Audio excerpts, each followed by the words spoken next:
नमस्कार, घड़ी में 10 बज चुके हैं और वक्त हो चला है 10 के एजेंडे का। मैं हूं आपके साथ ऋतु तिवारी पोखरियाल। बुलेटिन की शुरुआत इस वक्त की बड़ी खबर के साथ करेंगे, जहां निकाय चुनाव से जुड़ी इस वक्त की बड़ी खबर आपको दे दे।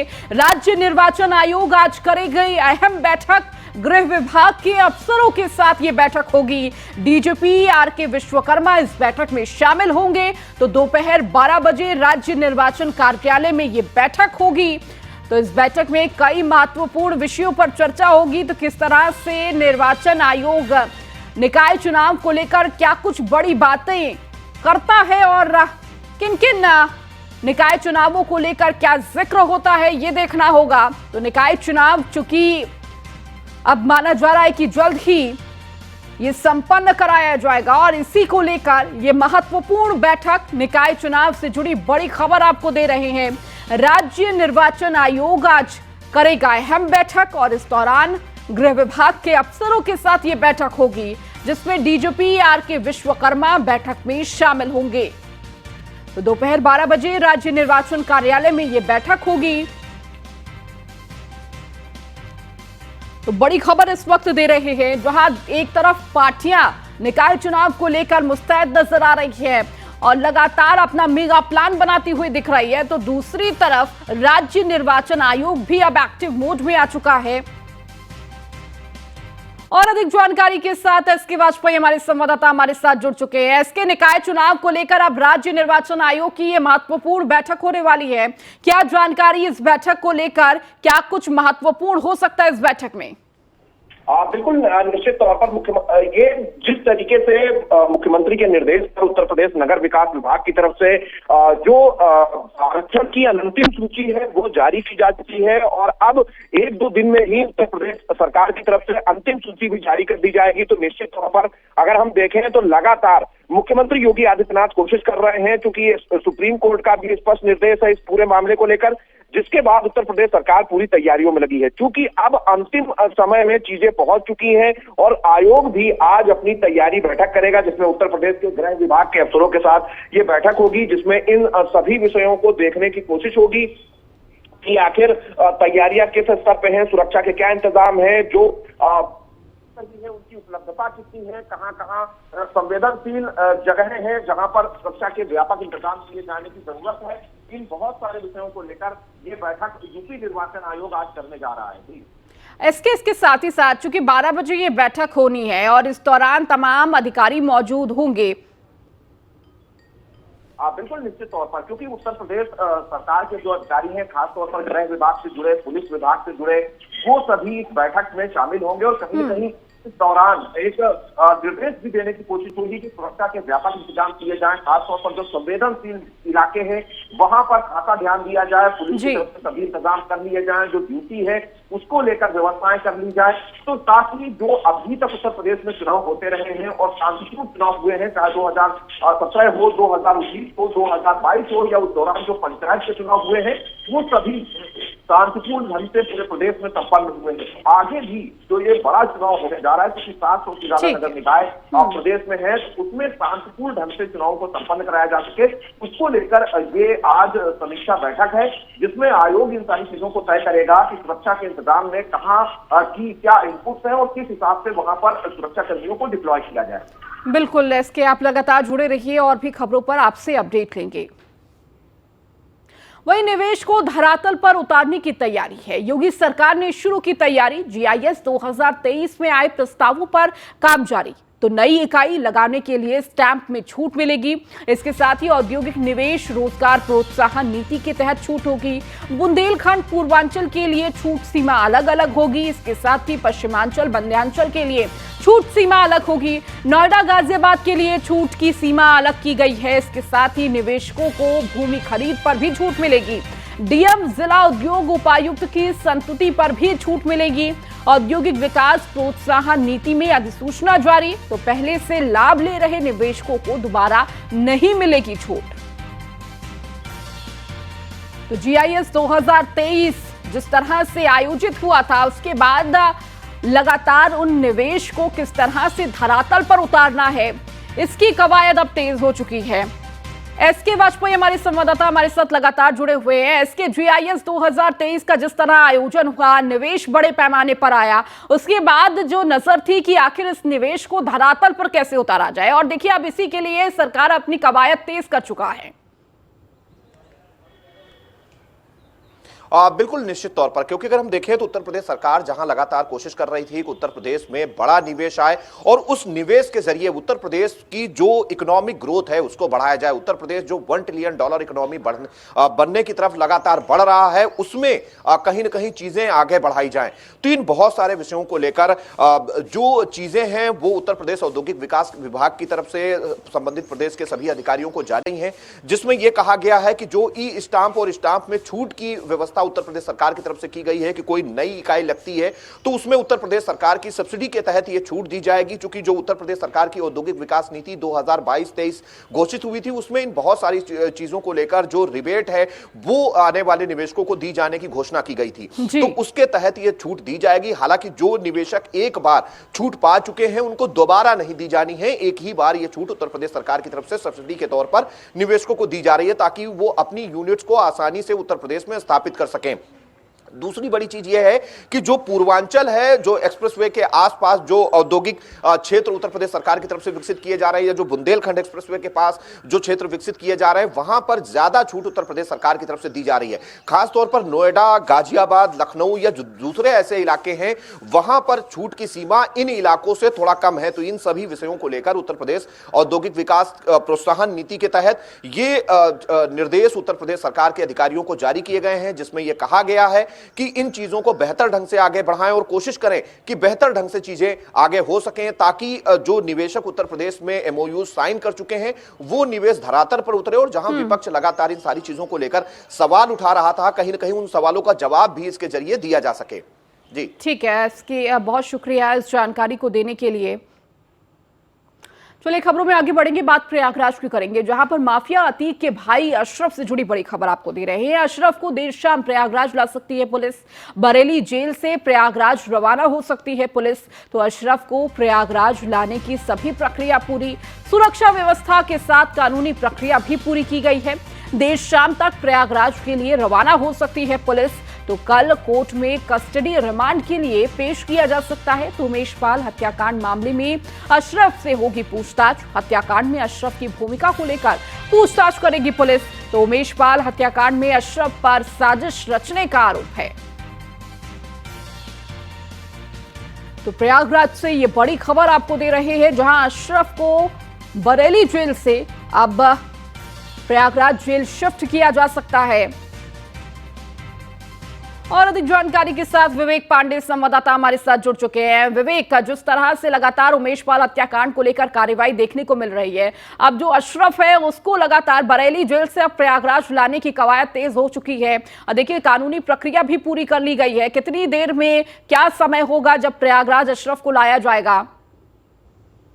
जी बिल्कुल, जिस तरीके से उमेश पाल हत्याकांड के बाद अतीक अहमद और उनके छोटे भाई खालिद अजीम उर्फ अशरफ को इसमें नामजद किया था, इसके चलते प्रयागराज की पुलिस 3 दिन से बरेली में रुकी हुई है, क्योंकि जो कागजी कार्रवाई है उसमें कुछ वक्त लग गया।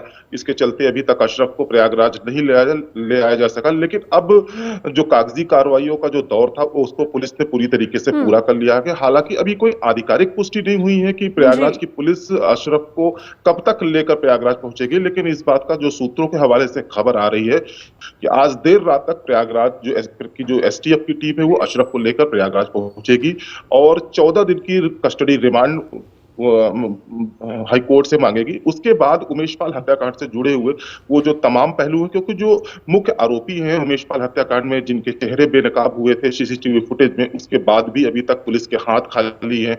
लगातार पुलिस की टीमें छापेमारी कर रही हैं उत्तर प्रदेश समेत तमाम दूसरे जिलों में, लेकिन अभी तक वो शूटर्स पुलिस की गिरफ्त में नहीं आए।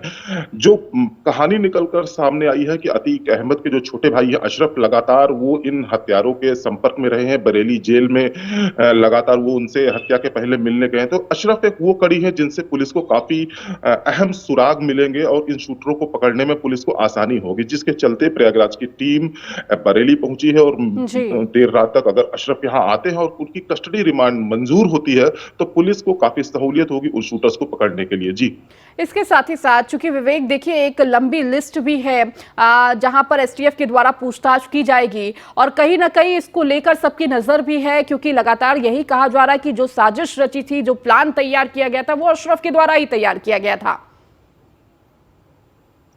जी बिल्कुल, अगर अशरफ की बात करें तो अशरफ पुलिस के लिए काफी मायने रखते हैं, क्योंकि अशरफ, अतीक अहमद और अतीक अहमद की पत्नी शाइस्ता परवीन, ये 3 ऐसे शख्स हैं, ऐसे आरोपी हैं जिनसे पुलिस को काफी कुछ जानकारी हासिल होगी। लेकिन फिलहाल अभी जितने शूटर्स हैं उनके साथ साथ अतीक अहमद की जो पत्नी है शाइस्ता बेगम, वो भी फरार चल रही है। तो अशरफ ही एक ऐसी कड़ी है जिनको पुलिस अभी आसानी से ले आकर उनको रिमांड लेकर उन शूटर्स के बारे में पता चल सकती है, क्योंकि उमेश पाल हत्याकांड जिस तरीके से हुआ, लगभग 1 महीने से ज्यादा का वक्त बीतने को है और अभी तक पुलिस के हाथ खाली हैं, तो निश्चित तौर पर पुलिस के ऊपर भी एक खासा दबाव है कि जल्द से जल्द इन शूटर्स की, इन अपराधियों की धरपकड़ की जाए, ये पुलिस के गिरफ्त में आए। तो अशरफ काफी कुछ जानकारी पुलिस को दे सकते हैं और पुलिस लगातार। ठीक है विवेक, लौटूंगी आपके पास, बिल्कुल लौटूंगी आपके पास और भी अपडेट लूंगी। वहीं आपको बता दें कि साबरमती जेल पहुंची प्रयागराज पुलिस, अतीक अहमद से पूछताछ के लिए पहुंची है पुलिस। वारंट लेकर साबरमती जेल पहुंची प्रयागराज पुलिस। तो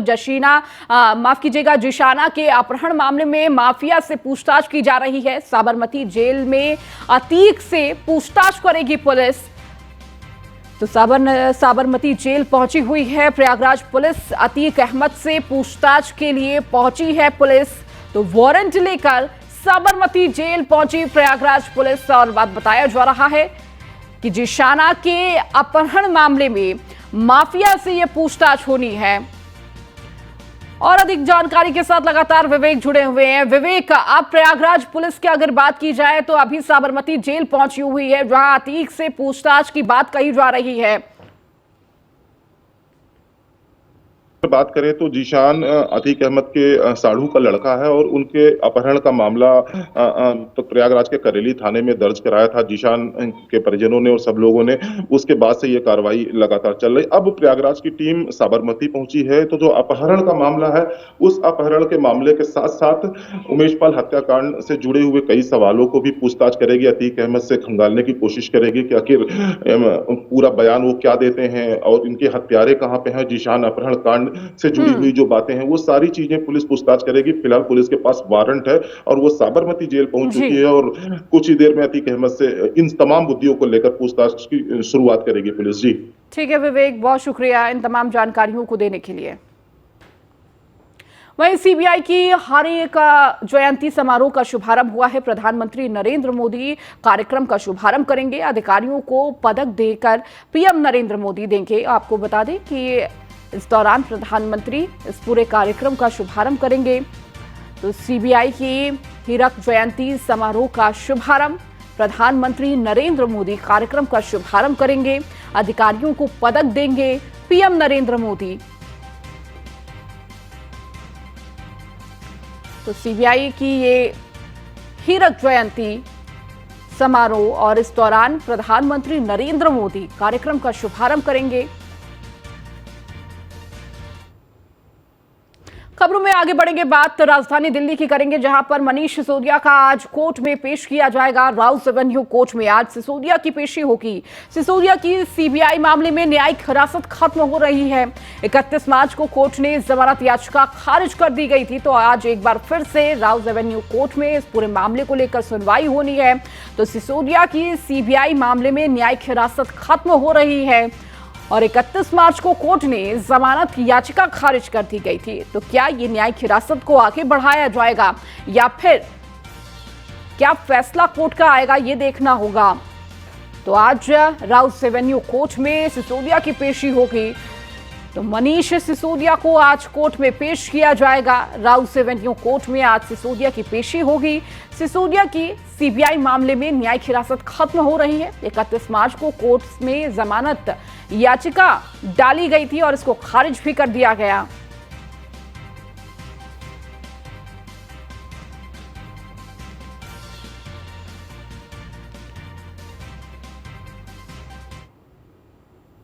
अब खबर फर्रुखाबाद से, जहां सिलेंडर फटने से 2 लोगों की मौत हो गई है। हादसे में कई लोग घायल हुए हैं, अस्पताल में भर्ती हैं। घर पर चल रहा था देवी जागरण कार्यक्रम। खाना बनाते समय सिलेंडर में लगी आग और जिससे ब्लास्ट हो गया। सभी घायलों को सीएचसी में कराया गया है भर्ती। तो कायमगंज कोतवाली क्षेत्र के भटासा गांव का ये पूरा मामला है। तो किस तरह से सिलेंडर फटने से यह हादसा हो गया। घर पर देवी जागरण का कार्यक्रम चल रहा था और खाना बनाते समय सिलेंडर में आग लग गई और जिसके बाद ब्लास्ट हो गया। तो सभी घायलों को सीएचसी में भर्ती कराया गया है। कायमगंज कोतवाली क्षेत्र के भटासा गांव का ये मामला है। तो किस तरह से फर्रुखाबाद में ये बड़ा हादसा, सिलेंडर फटने से 2 लोगों की मौत हो गई है। तो हादसे में कई लोग घायल हुए हैं जिन्हें अस्पताल में भर्ती कराया गया है। बताया जा रहा है कि देवी जागरण का कार्यक्रम चल रहा था घर पर और इसी दौरान खाना बनाते वक्त सिलेंडर में आग लग गई और जिसकी वजह से ब्लास्ट हो गया, जिसमें 2 लोगों की मौत हो गई है। इसके साथ ही कई लोग घायल हो गए हैं।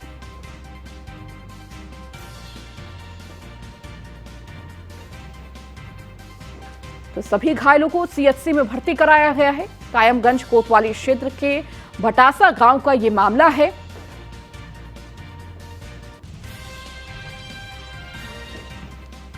तो सिलेंडर फटने से ये बड़ा हादसा फर्रुखाबाद में। संवाददाता अमित कुमार हमारे साथ जुड़ चुके हैं। अमित, क्या जानकारी मिल रही है, किस तरह से ये पूरा हादसा हुआ, इसके साथ ही क्या स्थिति घायलों की? के कायमगंज के भटासा का मामला, यहाँ पर जो सिलेंडर फटने से 2 लोगों की मौत हो गई है। 1 दर्जन जो लोग हैं घायल हुए हैं। वहीं पर बताना चाहूंगा कि वहां पर देवी जागरण चल रहा था। देवी जागरण में जो है वहां पर पूड़ियां सेकी जा रही थी। उसमें जो है महिलाएं और बच्चे भी थे, जिसमें सिलेंडर फटने से महिला एक बच्चे की मौत होगी। करीब 2 दर्जन लोग वहां पे घायल हुए हैं। जी, इसके साथ ही साथ किस तरह की स्थिति अभी संदीप मिल रही है घायलों की और अधिकारियों के द्वारा क्या कार्रवाई की जा रही है? देखिए, जहाँ जिसे सिलेंडर फटा है वहां पे स्थानीय पुलिस तत्काल मौके पर पहुंची है। वहीं फायर ब्रिगेड के अधिकारी पहुंचे हैं। वहां पे सिलेंडर को दूर ले जाया गया है। वहीं जो घायल हुए थे उनको जो है तत्काल कायमगंज सीएचसी में भर्ती कराया गया। जो अधिक लोग घायल हुए उनको डॉक्टर राम मनोहर लोहिया के लिए जो है वहां पे उनका उपचार चल रहा है। जी ठीक है अमित, बहुत शुक्रिया इस जानकारी को देने के लिए। चलिए खबरों में आगे बढ़ेंगे। खबर बिजनौर से है, जहां पर जमीनी विवाद के चलते रिश्ते और इंसानियत दोनों शर्मसार हो गई है। दरअसल यहां चाचा ने अपने साथियों के साथ मिलकर भतीजे को पोल से बांधकर लाठी डंडों से जमकर पीटा। भतीजे के इलाज के दौरान मौत हो गई है, जिसके बाद गुस्साए परिजनों ने सड़क पर जाम लगाकर आरोपियों के खिलाफ कार्रवाई की मांग की है। तो वहीं सूचना मिलने के बाद से पुलिस आगे की कार्रवाई में जुट गई है। मारपीट हुई थी, जिस संबंध में 112 को सूचना थी, तो 112 मौके पर आई थी। उसको इलाज के लिए धामपुर हॉस्पिटल ले गए। हॉस्पिटल में इलाज के बाद उसको घर वापस कर दिया गया, लेकिन 1 तारीख को उसकी तबीयत खराब हुई और उसको डिस्ट्रिक्ट हॉस्पिटल बिजनौर में इलाज के लिए ले गया, जहां उसकी आज मृत्यु हो गई है। इस संबंध में सूचना मिली है कि लोग आक्रोशित हो रहे हैं, जाम लगाने का प्रयास कर रहे हैं। उसी के कारण से मौके पर हम भी आए हैं और तमाम फोर्स को बुलाया गया है। इनको समझा दिया गया, आगे जो विधिक कार्रवाई की जाएगी, वैधानिक कार्रवाई की जाएगी। चाचा भतीजा में मारपीट। और ज्यादा बातचीत करने के लिए फैजल संवाददाता हमारे साथ जुड़ चुके हैं। फैजल, किस तरह से चाचा ने अपने भतीजे को जमकर पीटा और इस दौरान देखिए भतीजे की मौत हो जाती है, क्या पूरा मामला बताया जा रहा है, किस वजह से ये पूरा हादसा देखने को मिला है? इसके साथ ही अभी पुलिस के द्वारा क्या कार्रवाई की जा रही है? देखिए, बिल्कुल मैं आपको बता दूं, ये जमीनी विवाद था जिसमें चाचा का जो एक रिश्ता था उसने कलम कर दिया, क्योंकि बताया जा रहा है चाचा ने 2-3 लोगों के साथ मिलकर भतीजे को पोल से बांध कर मारा और इतना पीटा कि वो गंभीर रूप से घायल हो गया और जिला अस्पताल उसको भर्ती कराया गया, जिसमें 2 दिन बाद उसकी मौत हो गई। अब मौत के बाद गुस्साए परिजनों ने जाम लगाया सड़क पे, जिसका जाम लगाने का ये फायदा हुआ परिजनों को कि पुलिस ने फिर मुकदमा लिखा। अब आगे की कार्रवाई पुलिस कर रही है। क्या अभी तक कोई गिरफ्तारी फैसल हो पाई है? देखिए, अगर बात करें गिरफ्तारी की तो पुलिस ने सबको हिरासत में ले लिया है, जितने भी आरोपी थे, और जल्द से जल्द जेल भेजने की तैयारी में जुटी है। ठीक है फैसल, बहुत शुक्रिया इस जानकारी को देने के लिए। अब खबर अमेठी से है, जहां संदिग्ध परिस्थितियों में लटका मिला अज्ञात युवती का शव। तो मालती नदी के किनारे पेड़ से लटका मिला युवती का शव। ग्रामीणों ने दी पुलिस को सूचना। मौके पर पहुंची पुलिस ने शव को कब्जे में लेकर कराई शिनाख्त। तो पूजा के रूम में हुई थी मृतक युवती की पहचान। भौसिंगपुर के मिठाई लाल की पुत्री के रूप में युवती की पहचान हुई है। संग्रामपुर थाना क्षेत्र के भौसियापुर गांव का ये पूरा मामला है।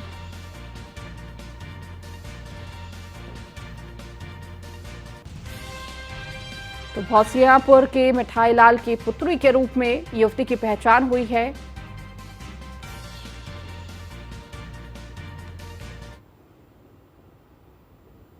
अब खबर बुलंदशहर से है, जहां पुलिस और बदमाशों के बीच मुठभेड़ देखने को मिली है। 10,000 का इनामी बदमाश गिरफ्तार। पुलिस और बदमाशों के बीच ये मुठभेड़, बदमाश घायल तो बदमाश अनीस को अस्पताल में कराया गया भर्ती। बदमाश के पास से बाइक, तमंचा, कारतूस बरामद। गुलावटी पुलिस और बदमाश के बीच ये मुठभेड़, तो पुलिस और बदमाश के बीच ये मुठभेड़ देखने को मिली है, जहां बदमाश घायल हुआ है। बदमाश अनीस को अस्पताल में भर्ती कराया गया है। तो बदमाश के पास से बाइक, तमंचा, कारतूस बरामद है।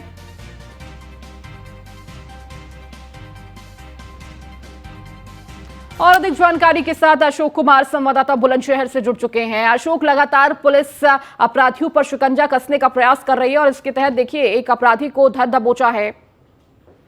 बिल्कुल, आपको बता दूं बुलंदशहर की गुलाबपुर पुलिस में आर्थिक गौ तस्कर पुलिस मुठभेड़ में घायल हुआ है। पुलिस की गोली लगने से घायल हनीफ को गिरफ्तार किया है। बुलाकी थाना क्षेत्र से गैंगस्टर एक्ट की मारपीट कर रहा था, जिस पर इस पर 10,000 रुपए का इनाम घोषित था, जिसको लेकर पुलिस लगातार उसकी विभिन्न थाना क्षेत्र में दबिश डाल रही थी। ये कल एक संदिग्ध वारदात को दिनदारे ही घटना क्षेत्र थाना क्षेत्र में घटना को अंजाम देने निकला था। आरोपी विभिन्न थाना क्षेत्र में दर्जन भर मुकदमे बताए जा रहे हैं और पुलिस ने इसको मुठभेड़ के दौरान गिरफ्तार किया है और 4 के दौरान इसे न्यायालय में पेश की जाएगी तो प्रयास किया जाएगा। ठीक है अशोक, बहुत शुक्रिया इस जानकारी को देने के लिए। और अब बात कानपुर की, जहां रेडीमेड दुकान में लगी भीषण आग लगने से इलाके में मचा हड़कंप। लोगों ने दुकान का सामान बाहर निकाला, दमकल की गाड़ियों ने पाया आग पर काबू। थाना बेकनगंज अंतर्गत दादा मियां चौराहे की ये पूरी घटना है, जहां पर एक दुकान पे किस तरह से आग लग गई। कपड़े की ये दुकान बताई जा रही है। लोगों ने दुकान का सामान बाहर निकाला, जिसके बाद आग पर काबू पाया जा सका है। दमकल की गाड़ियों ने आग पर काबू पाया है। तो हालांकि किस वजह से ये आग लगी है, ये अभी बात साफ नहीं हो पाई है। थाना बेकनगंज अंतर्गत दादा मियां चौराहे की ये घटना है। तो रेडीमेड दुकान में ये भीषण आग। और अधिक जानकारी के साथ कानपुर से संवाददाता रामजी शर्मा हमारे साथ जुड़ चुके हैं। रामजी, क्या जानकारी इस पूरी घटना को लेकर, किस वजह से दुकान में यह आग लगी और अभी क्या स्थिति? जी बिल्कुल बता दूं मैं आपको कि बेकन थाना क्षेत्र में क्षेत्र पड़ता है दादा मियां चौराहा, जहां पर भी कपड़े की बड़ी मार्केट है, जहां घनी आबादी क्षेत्र है। वहां पर तड़के शॉर्ट सर्किट से बताया जा रहा है कि वो आग लग गई थी रेडीमेड कपड़े की दुकान से। और जब धुआं और आग की लपटें देखी तो इलाकाई लोगों ने तुरंत फायर ब्रिगेड में सूचना दी। फायर ब्रिगेड की 2 गाड़ियां मौके पर पहुंची, क्योंकि घनी आबादी क्षेत्र था, इस वजह से तत्काल 2 गाड़ियां मौके पर पहुंची और आग पर काबू पाने का प्रयास किया और करीब 1 घंटे मशक्कत के बाद आग पर काबू पा लिया गया। लेकिन इस दौरान जो आसपास और दुकानें थी कपड़ों की, वहां जब दुकानदार मौके पहुंचते जो सामान अंदर दुकानों में फंसा था उसको तुरंत बाहर निकाला गया और पुलिस कर्मियों इलाकाई लोगों ने की मदद से उन सामान को बाहर निकाला गया। लेकिन सबसे बड़ी बात है कि घनी आबादी क्षेत्रों में लगातार जो आग की घटनाएं हो रही है उसको लेकर के एक बड़ी समस्या फायर ब्रिगेड के सामने आती है कि जो सकरी गली है वहां पर गाड़ियां नहीं पहुंच पा रही। तो ऐसे में जो अवैध अतिक्रमण जो बेकन जहां आग लगी है वहां पर दोनों तरफ सड़क के अवैध तरीके से लोगों ने कब्जा कर लिया है, वहां पर दुकानें खोल लगती है और जिसको लेकर कई बार हिदायत भी दी हटाने के, लेकिन वो हटती नहीं। लेकिन आज जो आग लगी फिलहाल जो 1 घंटे मशक्कत पर जो आग पर काबू तो पा लिया गया, लेकिन कहीं ना कहीं ये कहा जा रहा है कि जो आग का कारण है वो शॉर्ट सर्किट बताया जा रहा है।